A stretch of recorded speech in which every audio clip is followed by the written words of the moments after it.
கட்டுறது கைமண் அளவு கல்லாதது உலகளவு என்ற ஔவையாறு மாக்கிருக்கேனுங்க.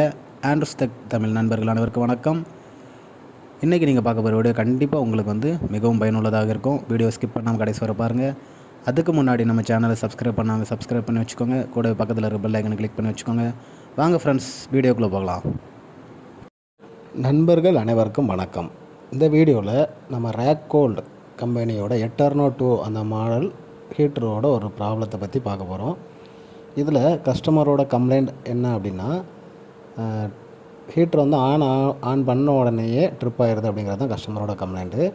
நம்ம செக் பண்ணணும். செக் பண்ணிவிட்டு ஹீட்டிங் எலமெண்ட் ஃபஸ்ட்டு சேஞ்ச் பண்ணணும் அப்படின்னு சொல்லி ஹீட்டிங் எலமெண்ட் சேஞ்ச் பண்ணியாச்சு. அதுக்கப்புறமும் தெர்மோஸ்டாட்டில் அந்த மீடியம்ங்கிறது நம்ம பவர் பட்டன் அதுக்கப்புறம் நம்ம ஆன் பண்ணும்போது ஆட்டோமேட்டிக்காக எம்சிபி ட்ரிப் ஆகிட்டே இருக்குது. அதுவும் சிங்கிள் எம்சிபி, நம்ம ஹீட்டரோட எம்சிபி மட்டும் ட்ரிப் ஆகுனா பரவாயில்ல. ஆனால் வாஷிங் மிஷினோட எம்சிபியும் சேர்த்து ட்ரிப் ஆகுது. அதில் என்ன ப்ராப்ளம் அப்படின்னு கண்டுபிடிச்சி அனலைஸ் பண்ணியாச்சு.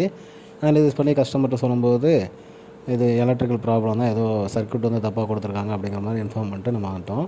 அதுக்கப்புறம் அவங்க எலக்ட்ரிஷனை கூட்டி செக் பண்ணும்போது உண்மையாகவே என்ன பண்ணியிருக்காங்கன்னா, நியூட்ரல் 2 நியூட்ரலும் ஒரே கலர் இருந்ததுனால நியூட்ரலோட ஒயர் ஹீட்டரோட நியூட்ரலும் அடுத்தது வாஷிங் மிஷினோட நியூட்ரலும் ஒரே இடத்துல கனெக்ட் பண்ணனால தான் இந்த ப்ராப்ளம் வந்திருக்கு அப்படின்ட்டு கஸ்டமர் திரும்ப கால் பண்ணி சொன்னாங்க. ஸோ இதே மாதிரி உங்களுக்கு ஏதாவது ப்ராப்ளம் அப்படின்னா எலக்ட்ரிக்கல் லைன் ஃபஸ்ட்டு செக் பண்ணுங்கள்.